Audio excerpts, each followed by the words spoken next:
In the meantime, it is National Police Week. And we're going to talk to Clay County Sheriff Will Aiken coming up in 15 minutes. We're going to try to weave in throughout the week various folks in area law enforcement to honor the men and women in blue for National Police Week here on KCMO 95.7. But, after we had on Governor Mike Parson on Friday, we made news here locally and statewide regarding his comments about former KCPD Detective Eric DeValkenaere, who, of course, finds himself in prison still in the wake of the shooting of Cameron Lamb from 2019. The evidence remains overwhelmingly on the side of DeValkenaere as a justified shooting. But, hey, the narrative was as such. White cop kills black man. Jean Peters Baker pursues it because that's what she does. As Jackson County prosecutor, she gets off on going after cops more than criminals. And the man, of course, is now in prison.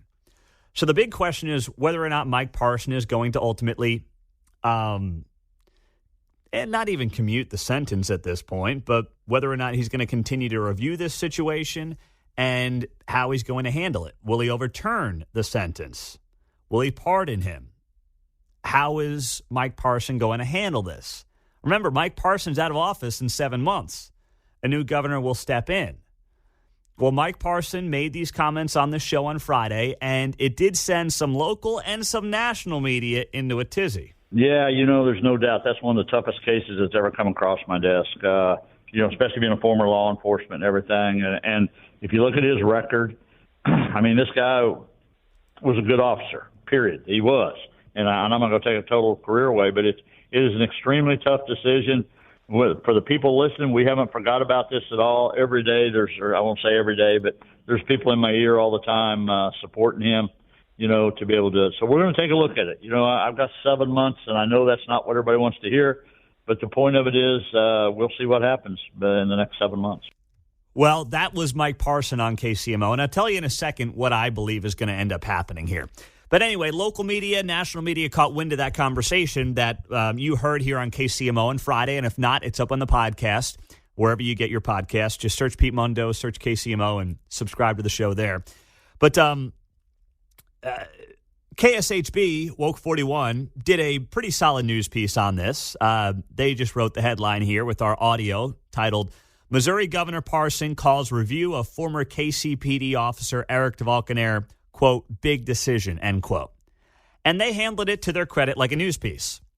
Then there was some of the national media. The Huffington Post. I know.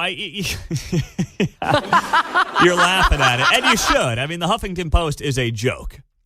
But still, there's a point to be made here.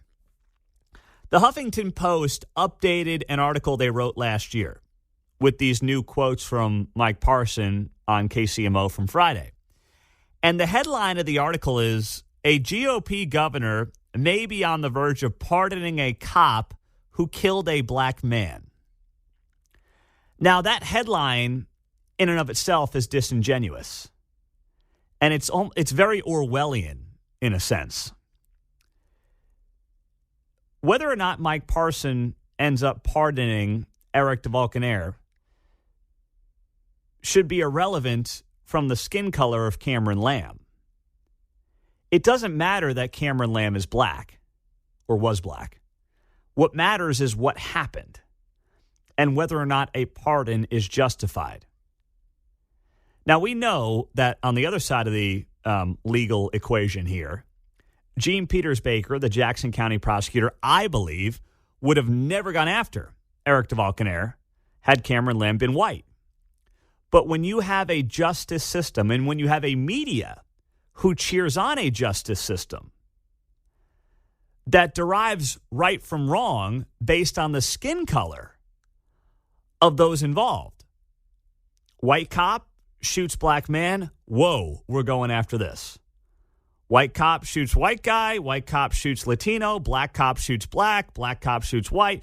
Literally, there's no other combination that really matters to the narrative. There's none whatsoever. There is one situation, despite the fact that we have, multiracial, we're a melting pot, this is America, there's one equation that results in the outcome that the media cares about. and that in large part the progressive movement within the social justice system cares about. And that's White Cop Black Man. And that's why they care so much about this story. They don't care about Cameron Lamb at all. It's about the narrative and fitting the narrative and making sure this fits nice into their little box to further their narrative. That's it. That's the play here. And that's why the headline from the Washington Post is so just disgusting.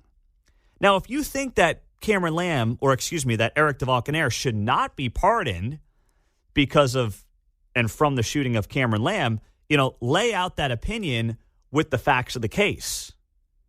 But you can't claim that because Cameron Lamb is black, Mike Parson cannot pardon or should not pardon Eric DeValkenaere. That should be completely irrelevant from whether or not he receives a pardon. But see, the media doesn't want that to be the case. They believe that Cameron Lamb being black is the reason that Eric DeValkenaere should not be pardoned. Not the facts, the skin color of the people involved.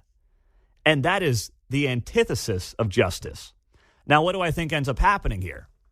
Because, so many people asked me in the wake of the interview what happens here. And I have no inside information. I mean, I have the governor on. I asked the questions. I don't know what he's thinking right now. You know what I know. You heard what I heard. But when I hear a guy say, I've got 7 months, that signals to me that I think he will end up pardoning Eric DeValkenaere. But I believe he's going to wait until after the election. Now, I think that's the wrong thing to do. I think if you believe today that Eric DeValkenaere is worthy of a pardon and you think he's worthy of that today, then you do it today because that's the right thing to do. I don't think you play politics with somebody else's livelihood and life.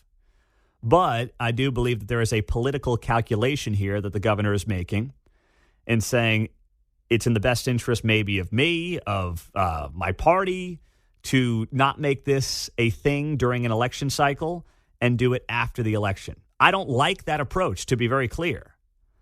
But when I keep hearing him talking about, I got 7 months, that's a guy saying there's time for me to do this and there's something I want to do. But for reasons that he doesn't want to address publicly, he is choosing not to do them right now. So that's how I think this ultimately is going to play out.